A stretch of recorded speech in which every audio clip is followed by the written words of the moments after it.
What's going on, everybody out there? This is Popular Stranger, and even though the government is shut down right now, I'm still back here to bring you guys another episode of my Northwestern Dynasty in NCAA Football 14.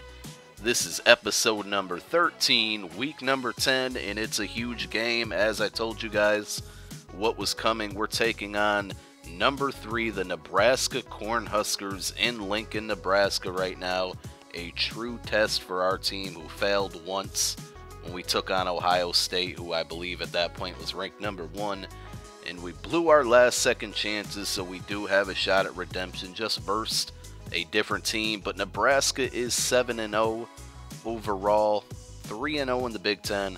They haven't really had any big wins, or many big wins, I should say, looking at their schedule.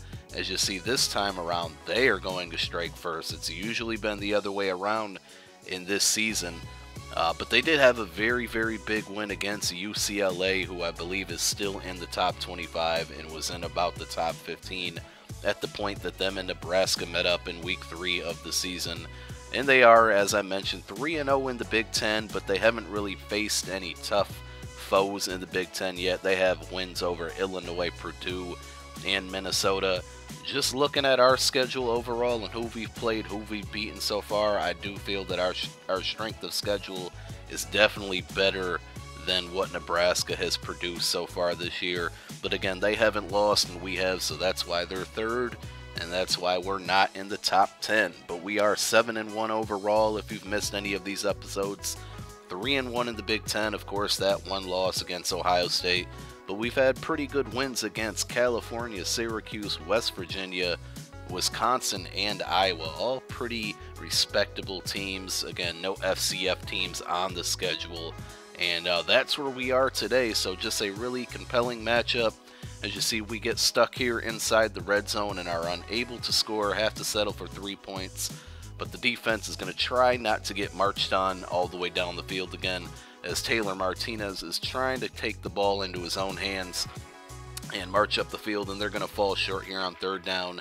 The penalty did end up being against them, which we declined, and we get the ball back. Kane Coulter gets hit on the throw. Before we really get into this video, because you know we like to go over the stats and what's going on in this dynasty, I've been mentioning this in some of my other videos, and I'm going to mention it in this one because I know my different series have different viewers. I'm doing a Q&A video coming up in the very near future. If you want to submit a question to that, for that Q&A, there's a link down below in the description. The link is ask.fm/strangerpopular.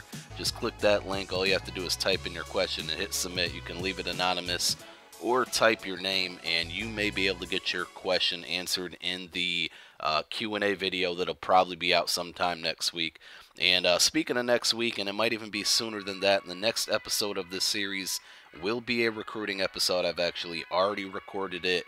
It's a live commentary like I do my other recruiting video, so stay tuned for that. Since it's already done, it may come out sooner than later. And I'm just going to keep pushing on through this series. We got some big games coming up, but let's continue to talk about this one. As you see, Nebraska is going to tie the game up right before halftime. I really did not want to allow any points there with under a minute to go till the half, and they got down the field pretty quickly off a missed tackle on that second play of the drive, and did get into field goal range. So we're all tied up at 10 apiece. Third quarter kind of winding down. I did skip past a lot of this game because it was a very good defensive struggle and not many points were being put up. But I definitely urge you, if you're still watching, to stay tuned because this game is going to get a whole lot better. As you see, another mistake. Kane Coulter's third interception of the day, I believe, possibly his second, but he did end up throwing 3 overall. I think I left 1 or 2 of them out of this clip just because nothing really happened after them. But you see, they're going to take it all the way up to about the 29-yard line here, as again, just moving down the field, Taylor Martinez with the option pitch right there, and they're going to get the first down inside the 10-yard line, and I'll just ruin it for you, eventually score. We kind of knew this game would be kind of a clash of, I don't know what word I'm looking for, but Nebraska, just looking at their stats, First in points per game overall, so number one in the nation, averaging 39 points a game and 470 yards, also first in the nation. Their defense not too bad either, sixth in the nation, only allowing 14.1 points per game. And the one thing that I noticed was going to clash is us on the defensive side of the ball, number one in the country, only allowing 47.5 rushing yards per game. But guess what? Who's number four in the country? 241 rushing yards per game was Nebraska. So again, we shut the run down. They run the ball very well. Kind of looks like we've been getting the upper hand in that category, as this game is pretty much down to the wire right here. Driving down the field, 30 seconds to go, and Kane Coulter is going to get in the end zone. A very clutch drive made up for all of his turnovers in this game, gets across the end zone, and we are going to overtime. I did win the coin toss and elected to take the ball first. First play of the offensive possession in the first overtime. A very good gain, and we're going to get up inside about the 10-yard line. And after that, this drive kind of took a stop, so we had to settle for the field goal and hope to play defense. And I just got to say, I'm very proud of the way my defense played in overtime, as you'll see. Before this video runs out, I don't want to forget to mention that this Saturday at 8 p.m. on ABC, I want you guys all to watch this with me. Again, I'll be live tweeting. If you're not following me on Twitter, make sure you do that. Link is also in the description. But number 16, Northwestern, that's 4-0 right now, is going to be at home taking on 5-0 Ohio State. I'm really looking forward to the game. Again, it's the ABC 8 p.m. Eastern Time game, the primetime game of the week, and it's going to be a lot of fun. I hope Northwestern can somehow pull off the upset. Kane Coulter and company can come to play. Again, you see, we did hold Nebraska to a field goal on their first offensive possession, and they get deep inside about the 5-yard line, and they're just trying to punch it in for 7 right now. So they're going to come up short, not once, not twice, but 3 times, and surprisingly enough, hold off and kick a field goal here.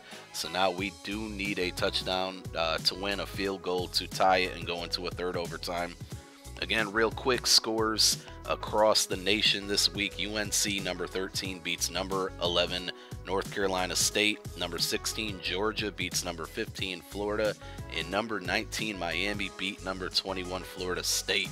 So not any upsets this week, but a couple of ranked teams clashing, along with this battle that we are eventually going to win. As you see, Venrick Mark got across the goal line in overtime for the upset. Very proud of, again, the way the defense played. Proud of our team, and we have just knocked off number 3 undefeated Nebraska. So we'll be back with a recruiting episode to celebrate the victory. Thanks for watching. Peace.